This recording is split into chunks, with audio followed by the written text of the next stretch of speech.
Well, you'd have to have your head under a rock to not know that today is Mother's Day. And if you've had your head under a rock and you're just now discovering it, then you're about $1 too late and a day short. And today, this morning, I want to focus our attention on some things that the Bible has to say to us about lessons we can learn from our mothers. I would suspect that hits everyone in this audience. I'd be surprised if there was someone here who does not or did not have a mother. I'm also mindful of the fact, in a very poignant way, in a very personal way, that not everybody's mother is with you today. I don't preach this to try to burden your heart because of that. I preach this to try to help you, even with that loss, appreciate the lessons that you learn from your mother, but if your mother is still with you, to help you appreciate her all the more and reflect upon the lessons that she has taught and yet teaches you even more. I'm reminded of the story that I read of two little boys, ages 6 and 8, that they had worked hard with their dad and had saved their money to try to buy something special for their mother on Mother's Day. And they collected enough money to buy their mother some flowers. They really weren't much, but all the little boys could afford.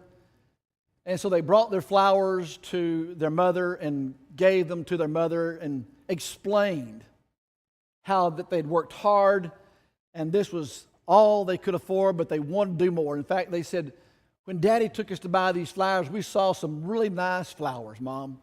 We really wanted to buy them for you. They were so pretty, they were so nice, but we couldn't afford them. And they didn't have a ribbon tied around them. And they had words, rest in peace.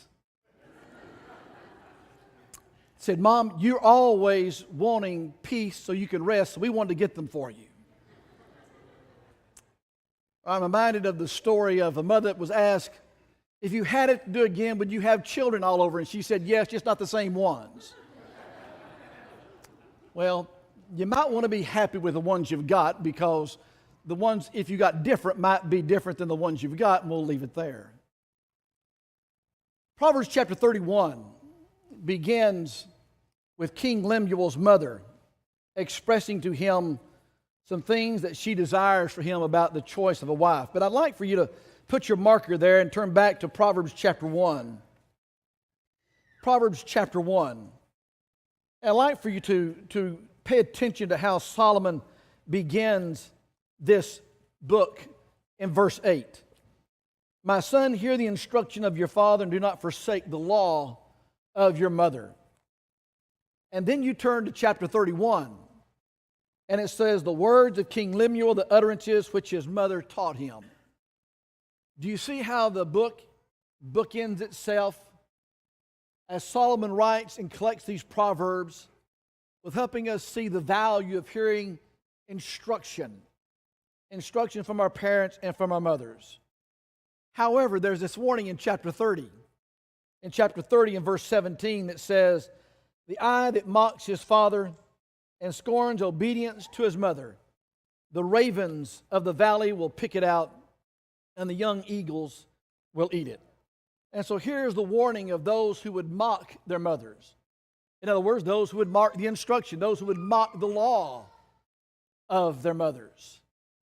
There's an old Spanish proverb that says, an ounce of mother is worth a year or a ton of clergy. Mothers certainly play a vital role and have played a vital role in our lives. We certainly owe a tremendous amount, not just simply because of the biological process of being a byproduct of her womb, but because of her law, because of her instruction. There are three very simple things I want us to look at from Proverbs chapter 31 this morning.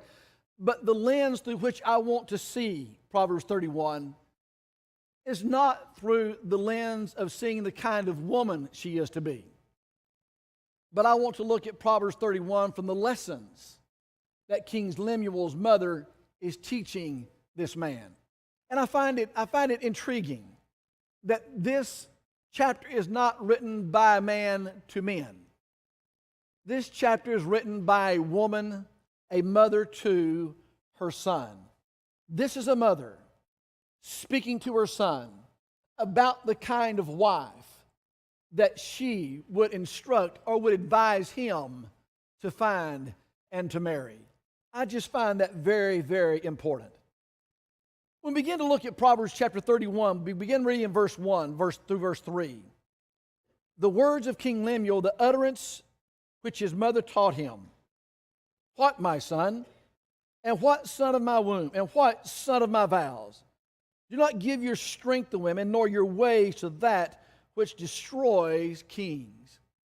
The first thing that I see here is that King Lemuel's mother is trying to warn him. She is trying to warn him. One of the lessons we learn from our mothers is that our mothers warn. Our mothers warn us. And there's two things that she's trying to warn this young man who is going to be a king about. The first of those two things is she tries to warn him about relationships. She tries to warn him about relationships. Notice, what, my son, and what, son of my womb, and what, son of my vows? Do not give your strength to women, nor destroy your ways to that, nor your ways to that which destroys kings. Notice, first of all, she's instructing him. She's giving law. She's warning him about the kind of relationships that he would have. Here, this man is going to be a king. Whether Lemuel is a man named Lemuel, or whether Lemuel stands for Solomon, as some think Lemuel is a pseudonym for Solomon. Whether it's Lemuel in actuality or whether it's a pseudonym, here she's trying to warn her son, who's going to be a king, about the kind of woman that he is going to marry. He's going to be king, and what she recognizes is the kind of woman that he is going to marry is going to have an influence over him. This is a pseudonym for Solomon. Solomon certainly didn't pay attention to the instruction of his mother, because he married many women, and those wives turned his heart away from the Lord. But notice further, you also have the injunction, nor your way to that which destroys kings. She also tries to speak to him about the other relationships that he will have in his life. She warns him about the kind of woman that he is to marry, and she warns him about the kind of relationships that he will have in his life. Perhaps it's not true with you. Maybe it is. That your friends were your first audience, were your first participants in some act of immorality. Whatever that might have been. Whether it been of a sexual nature, whether it been pornography, whether it been drinking, whatever the immorality might have been. Perhaps your friends were your first line of intriguing you or enticing you or seducing you to partake of those immoralities. Paul will instruct Timothy in 2 Timothy chapter 2. Hold your finger there in Proverbs chapter 31 and put your marker there. In 2 Timothy chapter 2, Paul will warn Timothy about the kind of relationships he ought to have as a young evangelist. And he will talk about those who he is to flee and what he is to pursue. Notice what he will say in verse 22. Flee also youthful lust, but pursue righteousness, faith, love, peace, with those who call on the Lord out of a pure heart.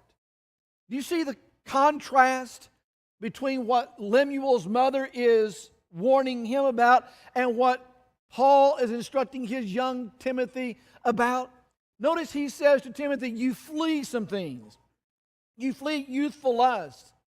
Here, Solomon's mother or Lemuel's mother is instructing him to what? To warn him about the kind of people who would turn him from the Lord. Those that would destroy kings, or the seduction of an evil woman or an immoral woman. Flee those. But now then Paul will say to Timothy, you pursue righteousness, faith, love, and peace. Here you flee one. Flee like a fugitive would flee from the law, but pursue as the law pursues a fugitive. Do you see those active words there?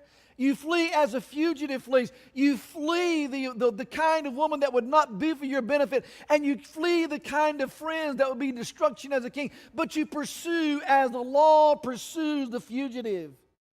You pursue righteousness, love, and peace. And all those who would call on God out of a pure heart. Solomon will say in Proverbs chapter 13 and verse 20, if you want to be wise, walk with the wise. If you want to be a fool, you'll have the counsel of fools.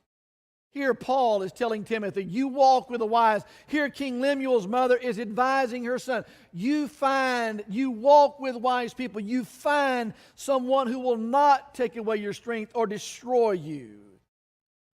The second thing that she warns him about begins in verse 4.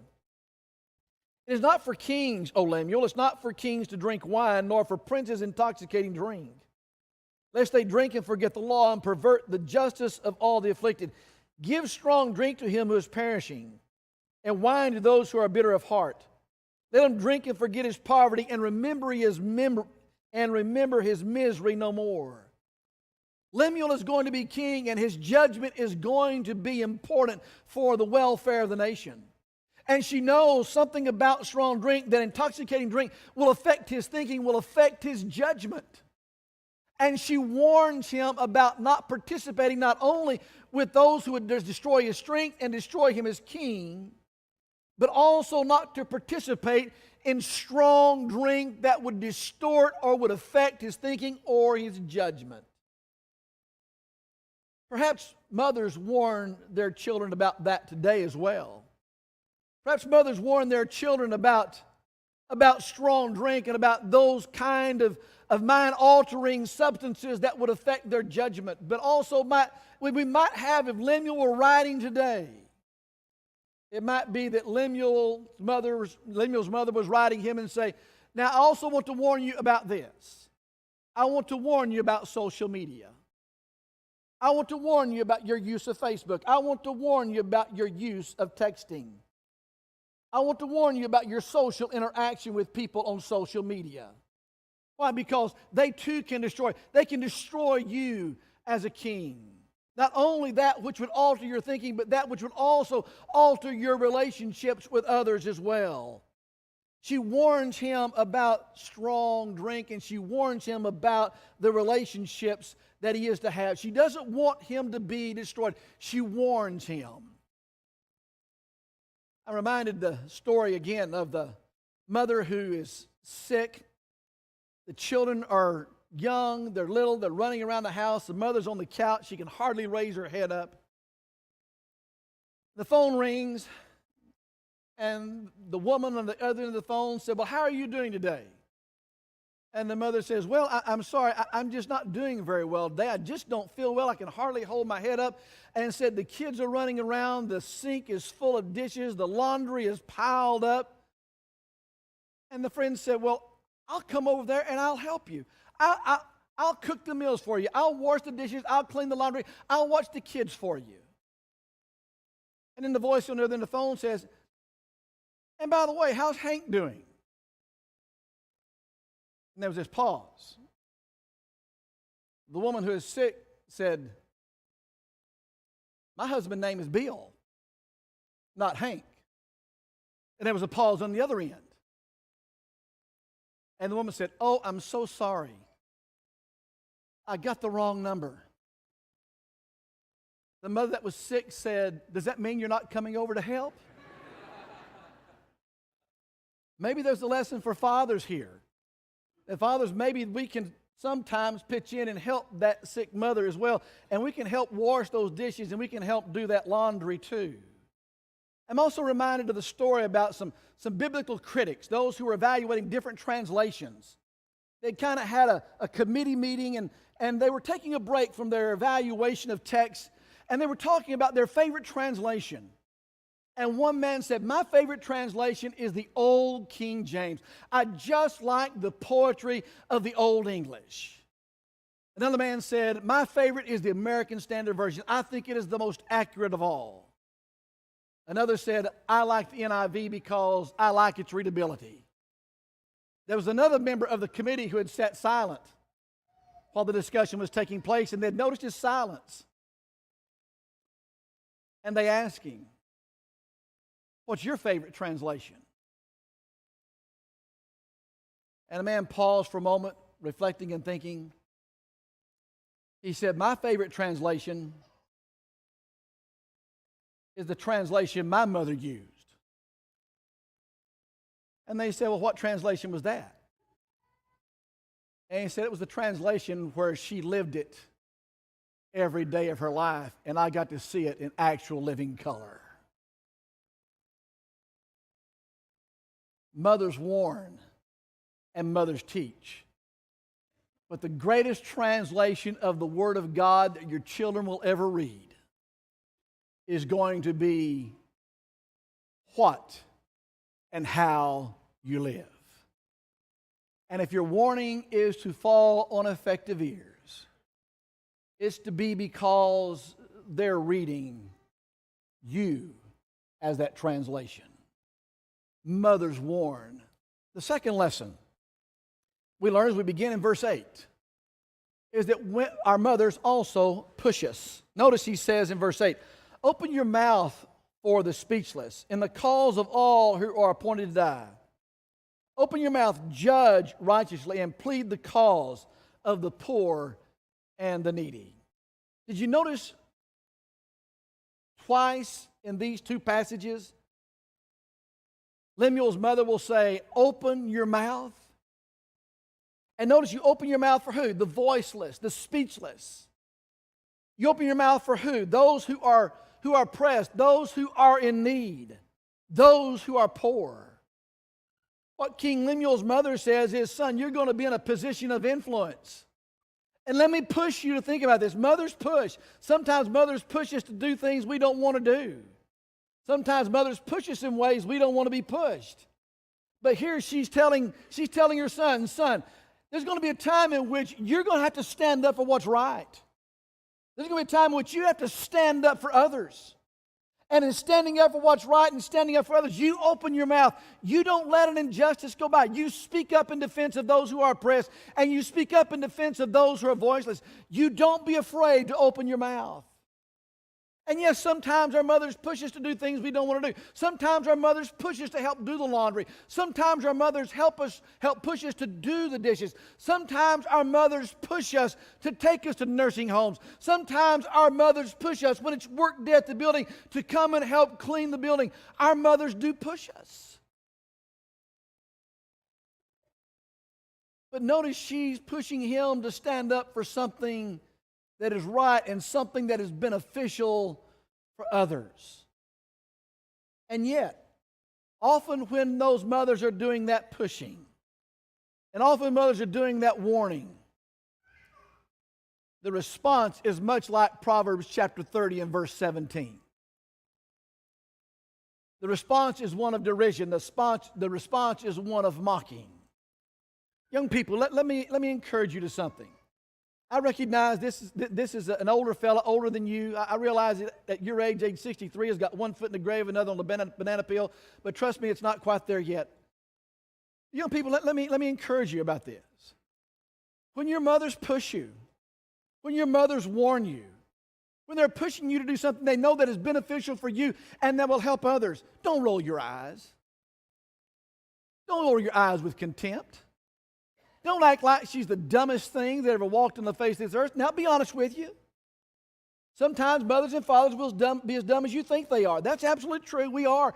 We'd like to think we're perfect, but I figured out parents are kind of like a golf swing. There's no perfect golf swing. There's no perfect parent. But listen, what she's trying to do is she's trying to push you to do something she sees and she knows. Why? Because she has been there. She has been there. I love what the psalmist says. I have been old and I have been young. Young people, you've only been young. You can't help it. It's just the way the chronological path happens. You can't help being young. You're young and enjoy that youth and the idealism. But understand, when your mother pushes you, it's because she's been there. She knows. She's experienced that. And she knows something that is for your good. And then when you contemptuously and mockingly respond with back talk and respond with just rolling your eyes like she's the most senseless, ignominious you've ever seen. That's disrespectful. That's mocking. She's pushing you to something that is beneficial for you. Maybe it's instructing you with regard to God's word. Maybe it's leading you and pushing you to serve others. But she's doing that. She's doing that because she's been there and she knows best. In fact, let me transition then to the third thing. Mom want what is best for you. Look at verse 10. Who can find a virtuous wife? For her worth is far above rubies. The heart of her husband safely trusts her, so he will have no lack of gain. Moms warn and moms push because moms want what is best for you. There's nobody that will go to the line with you like your mothers will go to the line with you. There's no one that will bear the pain, no one that will bear the agony, no one that will give better, more best interested advice than your mother because she wants what's best for you. I realize that sometimes that we think our mothers are just kind of horning in. They're just kind of being nosy in our lives. They're just trying to find out what our business is. No, our mothers want what is best for us. And I tell you what our mothers want what is best for us is this. What our mothers want best for us is our mothers want best for us not to stand up for the downtrodden, not to speak for the voiceless. Not simply to watch our relationships. What our mothers want best for us is our mothers want best for us for our souls to be saved. Our mothers want best our souls' salvation.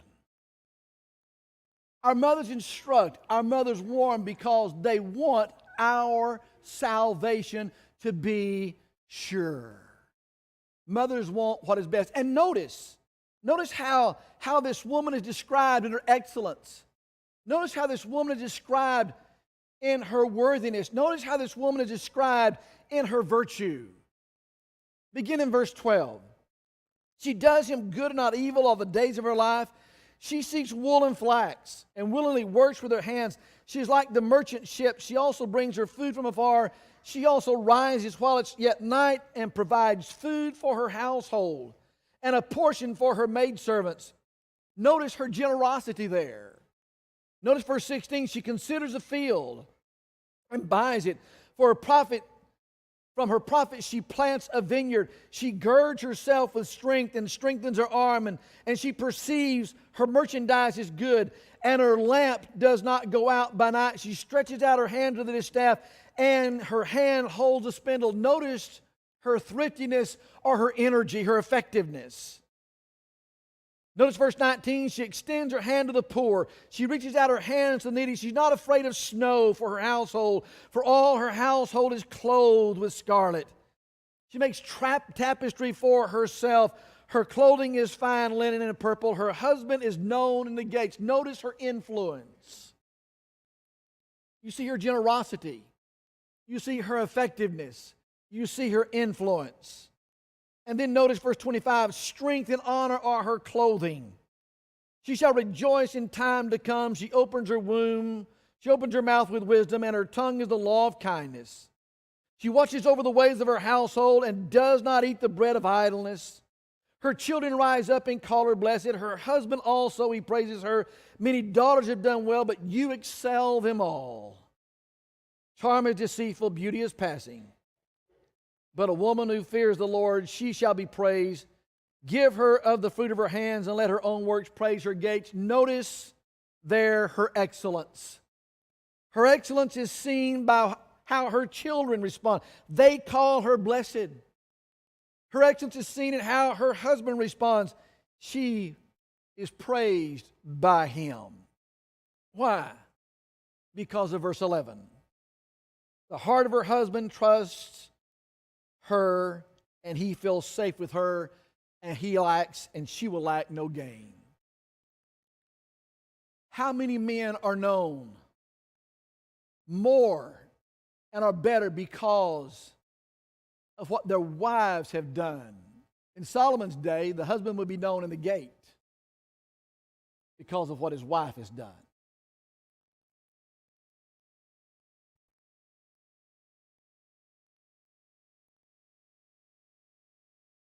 Friday a week ago,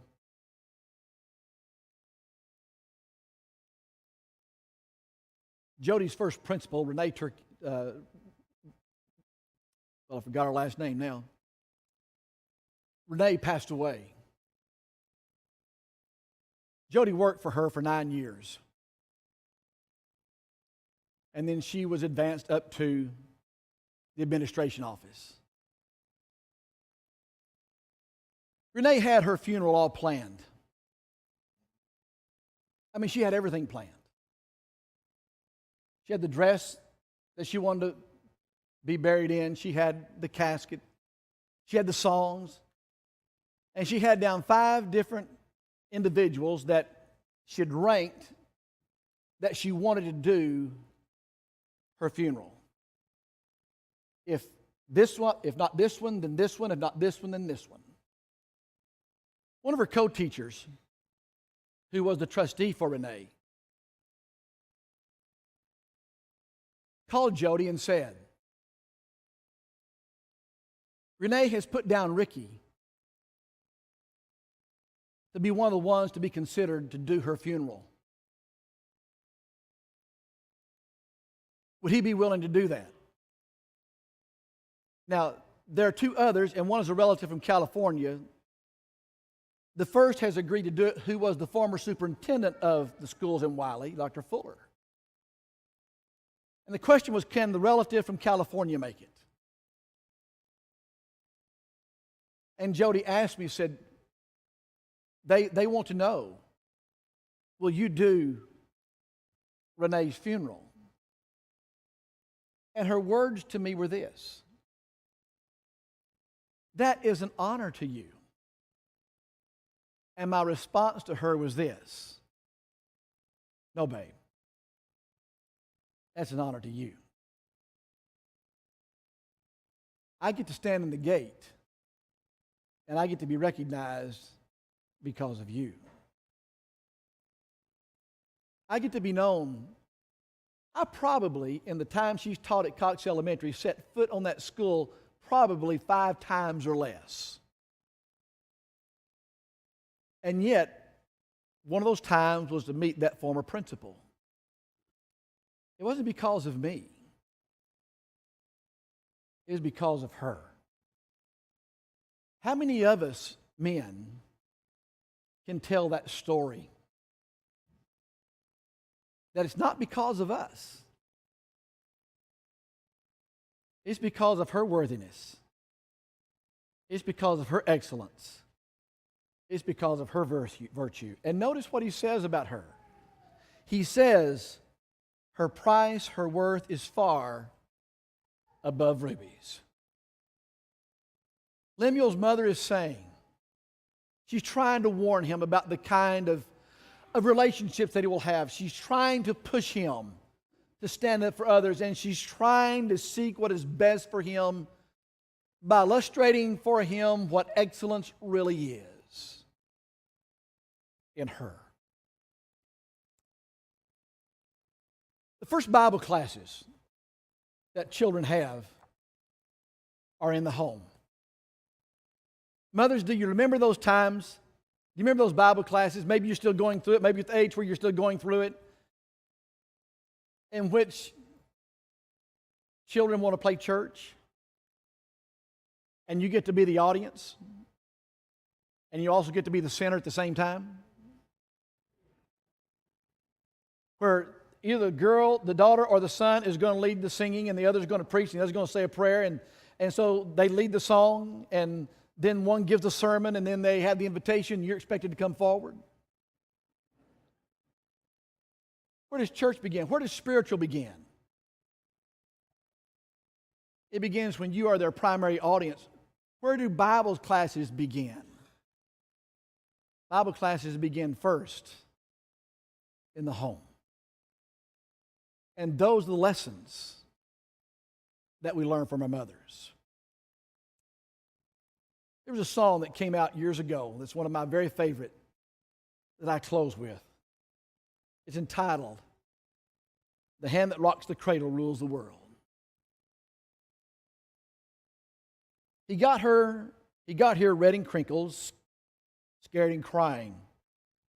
Then she took him up and held him to her breast, and he was sure glad what Mama offered. Then he went to sleep and put his fears to rest. It didn't seem to matter what he needed. He would always count on Mama to supply, and regardless of the sleep she might be losing, he always found a twinkle in her eye. There ought to be a hall of fame for mothers. Creation's most unique and precious pearl.